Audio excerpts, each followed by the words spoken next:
आपण 2 मिनिटच दिलेत. मान्यवर लय मोठे आहेत. अण्णाकडे बघितलं, मुन्नी पण ऐकायची तुम्हाला. आणि लय मोठं पुस्तकच घेऊन आलेत पुन्हा आज पण. त्याच्यामुळे त्यांना वेळ देणं खूप गरजेचं आहे. उद्या राजमाता जिजाऊंची जयंती आहे मित्रांनो. या सिंदखेड राजाला लाखो करोडो त्या ठिकाणी लोक येणार आहेत. पण अतिशय दुःखात अंतकरणाने मला सांगावं लागतंय की उद्या आमच्या जिजाऊंची जयंती आहे आणि या जिजाऊचा लेख या हरामखोरांनी मारून टाकलेला आहे. या जिजाऊची लेख वैभवी या ठिकाणी येऊन रडत आहे की माझ्या बापाला न्याय द्या. हा सोमनाथ सूर्यवंशी दुसरा तिसरा कुणी नसून जिजाऊचा एक पुत्र आहे. आज या जिजाऊच्या लेकरांचं अस्तित्व या महाराष्ट्रात धोक्यात आलेलं आहे आणि या जिजाऊच्या लेकरांना संपवण्याचं काम ज्या बीड जिल्ह्यातल्या माजलेल्या टाग्यांनी केलं त्यांना गाडल्याशिवाय शांत बसणार नाही. हाचा संकल्प जिजाऊ जयंती निमित्त करायचा आहे. यांचा माज उतरला पाहिजे. होय, आम्हाला माहित आहे की कोरोना गेला, पण या बीड मध्ये कोरोना जिवंत होता. त्याचं नाव होतं वाल्मिक कराड गँग आणि गुन्हेगारीचा असणारा हा कोरोना आहे. हा कोरोना नष्ट करण्यासाठी हे समतेचं आंदोलन उभं राहिलेलं आहे. डॉक्टर बाबासाहेब आंबेडकर, छत्रपती शिवाजी महाराजांच्या मावळ्यांचं भीम सैनिकांचं आंदोलन उभं राहिलेलं आहे. हा गुन्हेगारीचा कोरोना महाराष्ट्रातून नष्ट केल्याशिवाय आता आम्ही शांत बसणार नाही. मित्रांनो, या ठिकाणी भयंकर परिस्थिती झाली. मोका लागलाय म्हणे आज. अरे देवेंद्र फडणवीस साहेब, तसं तर मी साहेब कुणालाच म्हणत नाही, पण हे टोचून साहेब म्हणलोय. तुम्ही निवेदन केलं होतं ना विधान भवनात, कुणावर मोका लावणार होते तुम्ही सांगायचंय खालून.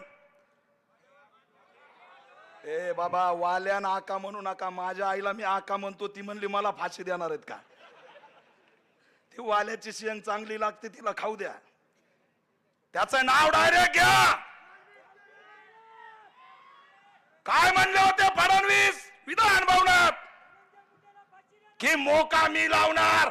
मोका लागलाय, मग आज उत्तर द्या की या मोक्याच्या यादीमध्ये तुम्ही घेतलेल्या नावाचा उल्लेख का नाही? कुणाला पाठीशी घालताय? यात ज्यांनी सगळं अट्रॉसिटी पासून जी पार्श्वभूमी खंडणीची सगळे त्यामध्ये मोक्यामध्ये आले पाहिजेत, ही आमची या ठिकाणी भूमिका आहे. थांबा जरा सर, लवकर उरका म्हणलं मी उरकीत नसतो. चांगलं बोलतोय, आहेत लय पक्षाचे लोक बसलेत, सगळ्याचे नेते ह्याच्यात असतात.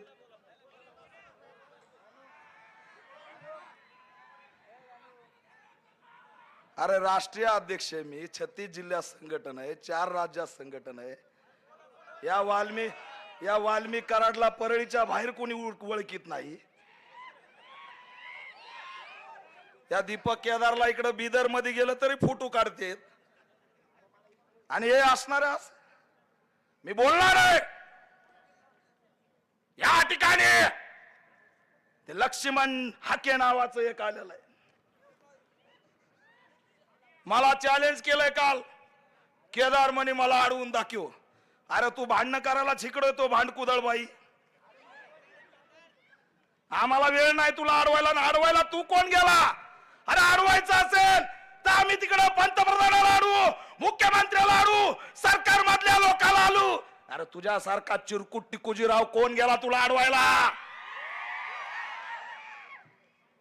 मी म्हणलंय तू मोर्चे काढून दाखव. आता एक धनगर समाजाचा ढाण्या वागाला, त्यांनी ज्या पद्धतीने उत्तर दिलंय, आता जर हाके घराच्या बाहेर आले तर समजायचं की हे फुले शाहू आंबेडकरी विचारधारेचं नाहीच. एवढं बोललो आणि आम्हाला दरवेळेस सांगितलं जातं की खैरलाजी मध्ये कोण होते, खैरलाजी मध्ये कोण होते. लक्ष्मण हाके, मी या ठिकाणाहून एक इशारा देतोय की पुस्तक काढा, तिथले डिटेल काढा. भंडारामध्ये कोणत्या जातीचे लोक होते आणि कोणत्या जातीच्या लोकांनी ते केलंय ते तुम्ही हिम्मत असेल तर पुढे आणा. कशाला जाती ते निर्माण करताय? अरे हा महाराष्ट्र गुन्हा गोविंदानी राहू द्या, या महाराष्ट्राला गुन्हा गोविंदानी जगू द्या. तुम्ही कुणाला या ठिकाणी जातीवादाच्या विळख्यामध्ये टाकून मारताय, प्रतिमोर्चे काढताय.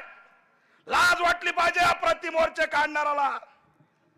त्या दिवशी पैठणला अण्णा होते, तिरक्या डोळ्याचा चांगला समाचार घेतला.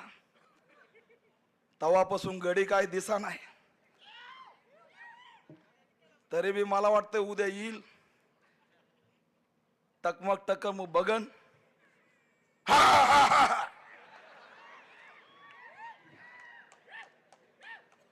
अरे कुठं बोलतो, काय बोलतो, लय अवघड आहे हो. म्हणजे मिळालं की पळालं, हे थांबलं पाहिजे. हे कलाकार बाईच आणले आमच्या अण्णाच्या माग. अण्णा बी माफी मागू मागू परेशान झाले. बरं, अण्णाला 15 मिनिटाच्या आधीच काही लक्षात राहत नाही. ते म्हणतात मी गजनी झालोय, आणि अण्णाला जोडीदार असा भेटलाय तो म्हणतो मी पुष्पा आहे, झुकेगा नाही साला.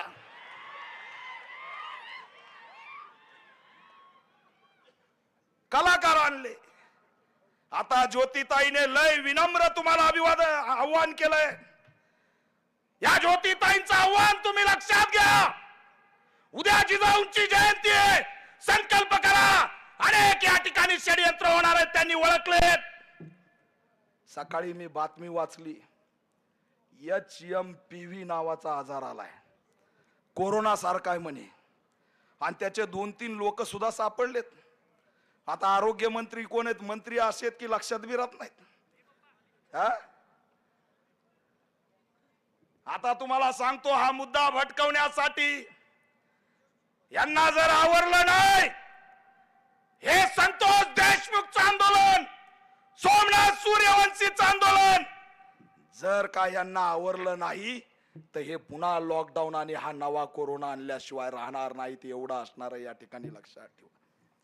प्रतिमोर्चा आम्ही उधळून लावले, त्यांना कळालं की हे सहन करणार नाहीत. मला प्रश्न असा पडलाय, राग काय आहे ना, कुणाला यायचं ते येऊ द्या. ते 3.5 फुटाचं एक जण आहे बघा, त्यांनी आता हिंदू मुस्लिम लावायचा प्रयत्न सुरू केलाय.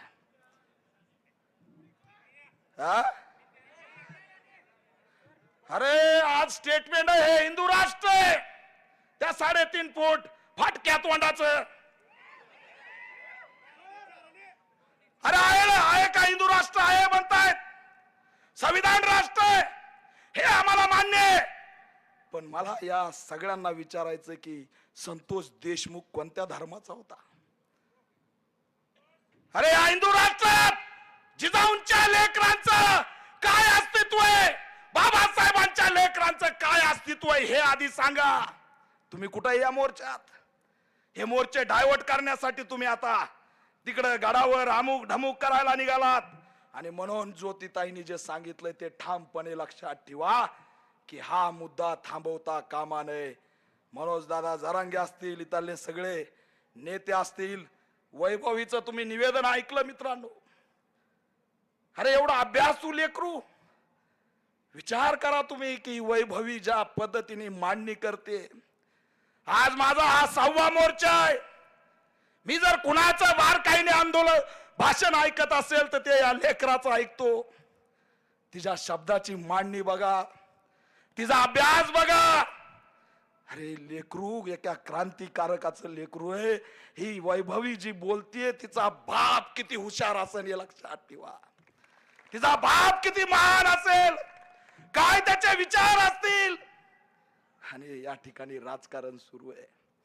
हे राजकीय मोर्चे, हे निळ्या टोप्या, भगव्या टोप्या, पिवळ्या टोप्या, हे राजकीय मोर्चे. हे कुणाच्या पक्षासाठी नेत्यासाठी आले नाहीत, तर या लेकीला न्याय देण्यासाठी या ठिकाणी आलेत, हे लक्षात ठेवा. आणि तुम्हाला जाता जाता आव्हान करतो की या लेकराला न्याय देण्यासाठी जीवाचं रान करा, पेटून उठा, बंद करा. हे आंदोलन इजू देऊ नका. हे आंदोलन एक बलिदान दिलंय संतोषनी. या महाराष्ट्रातली समता एकत्र करण्याचं हे आंदोलन आहे, सामाजिक आंदोलन आहे. याला जिवंत ठेवा असं आव्हान करतो. सगळ्यांना फाशी झाली पाहिजे. सोमनाथ सूर्यवंशीच्या मारेकरांना त्या ठिकाणी फाशी झाली पाहिजे, मोका लागला पाहिजे. वैभवीला आमच्या मी एवढा साथ देणार. अण्णा आपण एवढ्या लेकीला एवढा साथ द्या की या बीडचं उद्याचं युवा नेतृत्व या लेकीच्या हातात गेलं पाहिजे. हे सुद्धा आव्हान या माध्यमातून करतो. अनेक नेते संपवलेत, बहुजनांचं अस्तित्व धोक्यात आलेलं आहे. प्रति मोर्चावाल्यांना आम्ही बघून घेऊ. लक्ष्मण हाके याच्यानंतर जातीय तेढ निर्माण करण्यासाठी मराठवाड्यात येऊ नका. आम्ही तर सोडा, पण हा ढाण्या वाघ धनगराचं लेकरू अहिल्याबाई होळकरांचं त्या ठिकाणी आवाज होऊन उभा आहे. तुम्ही आता मराठवाड्यात येऊ नका. तुम्हाला माड्याला कोणी विचारतं का नाही? मला बरेच जण म्हणते अरे हे कुठालंय रे, ह्याला तर इकडे कधी बघितलं नाही. हा असू द्या, त्याचं काय नाव घेता? ते आमच्या मनोज दादाचं नाव घेऊन जिवंत आहे. त्याला मनोज दादाचं नाव घेतलं नाही ना, आणि आता अण्णा आलेत पुन्हा सोबत. या दोघाचं नाव नाही घेतलं ना तर भाकर मिळायची नाही. काय खरं असल्याच. आणि आमच्या मनोज दादाला म्हणे 35 किलो आहे. अरे तू कधी येऊन उचलून बघितलं बाबा? अरे कमराला बांधलं की कार्यक्रमच इथं. मी मगा चालता चालता पट्ट्यानी कमराला बांधलं, म्हणलं आज कार्यक्रम आहे. आणि म्हणे 35 किलो. मी पैठणला बी सांगितलं, होय आमचा ढाण्या वाघ 35 किलो आहे, पण 150 किलोच्या गेंडा स्वामीचा बाप आहे, त्याला गार करून आलेला आहे. आणि म्हणून मान्यवर आणखी सगळ्यांना पुन्हा आव्हान करतो की या न्यायाच्या लढाईत या. दोन्ही या सरकारला मी आव्हान करतो की तुम्ही गांभीर्याने घ्या. तुमच्या नेत्याने आतापर्यंत हे तुमचं लोन आवरलेलं आहे, पण आता जर गांभीर्याने घेतलं नाही तर त्या ठिकाणी जशाची तसं उत्तर दिल्याशिवाय ह्या बहुजन समाज थांबणार नाही. हा इशारा सुद्धा या माध्यमातून देतो आणि थांबतो. जय भीम.